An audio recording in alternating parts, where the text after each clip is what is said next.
This video is for educational and entertainment use only.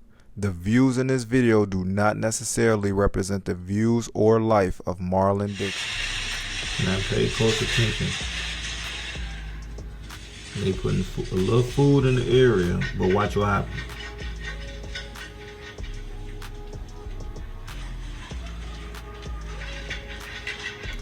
These are the first informants, aka rats. They see the food, and they all want the food, but watch what they start doing.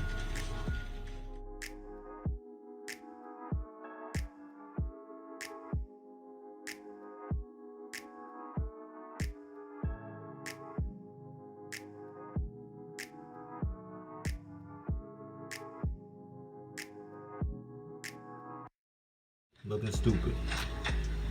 Can't get out.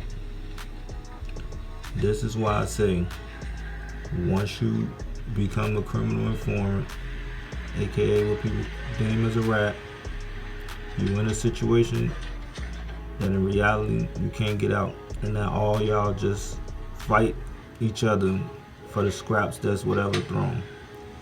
And y'all all trying to figure a way out when y'all didn't even have to get in. Welcome to the Altgeld Kingpins YouTube Channel, where we talk about confidential informants. If it's your first time bumping into the video, make sure you like, subscribe, give us a chance, watch the entire video, consider donate to the channel, get some of the apparel, as well as hit that like button. The reason why I want you guys to hit the like button is because it's a YouTube algorithm where YouTube spreads the videos that get majority of the likes. So I want you guys to like the video so we can try to get this message and this information out to more and more people for people to understand. So last video I told you guys and showed you guys about the rat experiment, right? Where the rats end up climbing into the cage, and then they end up getting stuck because there was no way for them to get out. But once some of the rats figured out that it was no way for them to get out, they started trying to get out. But guess what? They couldn't get out, so they were stuck. So last video I told you guys about psychology. This time I'm gonna go in a little deeper. So you understand the psychology of the conformity and understand that once a person gets you to do something, you're more likely to do it again because they got you to do it one time and they like, man, you already did that before, like, so what's the problem with you going ahead doing it again? And you, man, alright, man, fuck it, man, I'll do it again. But then that's your second time, the third time, and then so on and so on and so on. So now they got all these rats in this informant pot. We're gonna call it the informant pot, the informant box. Like I said in the last video, it's only a limited amount of money in the budget for them to give them. Once the budget is done, they cannot pay them. But think about this. They got to protect them and they got to pay them for the information that they are giving. So now when there's so many of them, but yet it's a high supply, but the demand is low because we don't have a lot of money, man, everybody checks get smaller and smaller and smaller. Now, rather than downsizing and taking a hit to what, man, this informant was getting us 3 people a month, and this one was getting us 7. Man, we can't cut 10,000 informants. We need to keep all of them. We just got to cut their checks. So now the checks are being cut. So now you're not making as much money, even though you're bringing in the same information, even though you're doing the same thing. So it's just like you having a job, and the job tell you, yeah, you working 40 hours, but you know, rather than make you $20 an hour now, we're going to cut it down to 10. You're doing the same work, but now you're getting paid less, even though you've been working and doing this for a longer period of time. So when they inside this box, they in there. Now they signing their contracts because let's say they have a 10-year deferred judgment or something like that. Or let's just say they got a charge on them to where they could potentially be going to jail for 10 years. Okay, you can either work for us for these 10 years or you can go do these 10 years. If you work for us for these 10 years, you're going to be out. That's why I reference all the time the White Collar Show. I advise you guys to literally go watch the show. All you gotta do is watch literally the first 5 episodes and you will literally understand.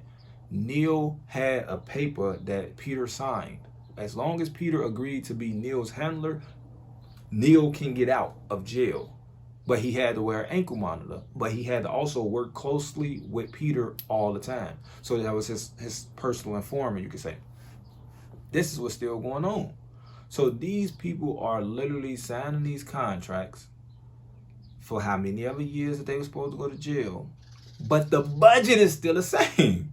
So every day somebody is going to jail, because I'm gonna talk on the next video. I'm gonna show you guys something about the 5K1 downward departure. So I'm gonna tell you guys a little bit right now, give you guys a hint.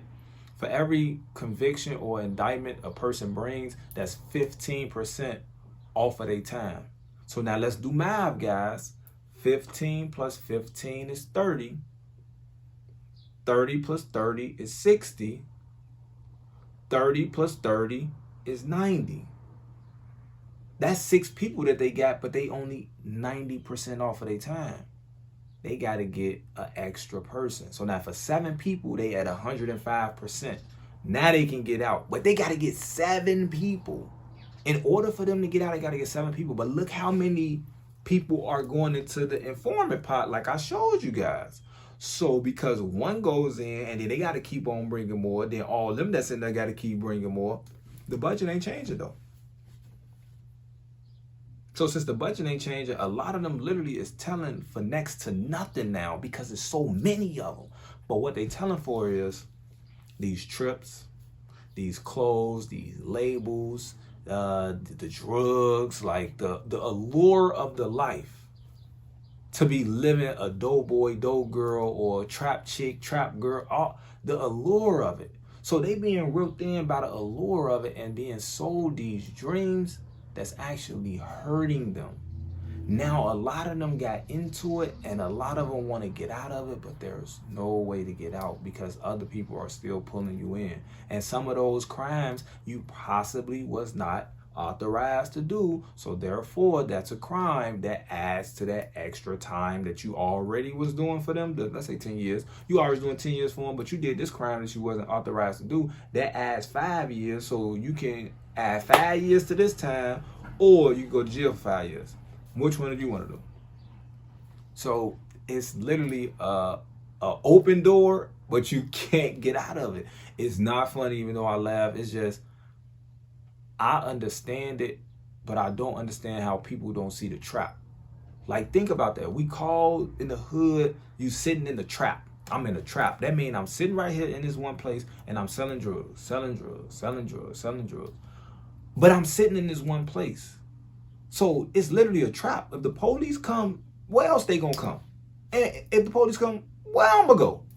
I'm in a trap because it is a trap. And then they send somebody inside to trap you. Now you trapped and you go into the next trap that they don't let you go. That's why I said, watch the video. They never want to release the informants. Why? Because we can always gather more information. Now, I'm gonna tell you guys this, and I'm gonna end it at this, because this one of the little secrets that I recently figured out. Like, I ain't gonna say recently figured out. Y'all know whatever I know. I'm years ahead. I just tell y'all up-to-date stuff that I could tell y'all. But they work in groups now. So these girls trips, these guy trips, you see groups of guys and they all look like they getting money. A lot of them telling, the whole group telling, or they all telling and they trying to work on one of them persons in that group. The girls, the same way. A lot of them telling, or they trying to set up one of them girls' boyfriends or baby daddies and husband or whatever in that group. So they all trying to befriend her, take on these trips. They getting a high, telling her, trying to introduce her to other dudes that's possibly informants, and doing all this stuff to try to mess up her relationship, to try to figure out how can they get this guy. So it's literally strategic. It's crazy, but trust me, it's real. So like the video so we can beat the YouTube algorithm. Subscribe to the channel, comment down below, donate to the channel. All donations appreciated because everything comes back so I can give this information to the entire world that wants to listen, because, you know, some people don't want to listen. You know, people are hard-headed. But cop some of the Altgeld Kingpins merchandise and stay safe out there. I just want you guys to understand this information and watch those around you. And like I said, don't underestimate family, friends, lovers, enemies. Make sure you look objectively at everybody, because we are fast approaching a society where one half is trying to get the other half behind bars, and we are in those times now. So I'll see you guys on the next video. This video is for educational and entertainment use only. The views in this video do not necessarily represent the views or life of Marlon Dixon.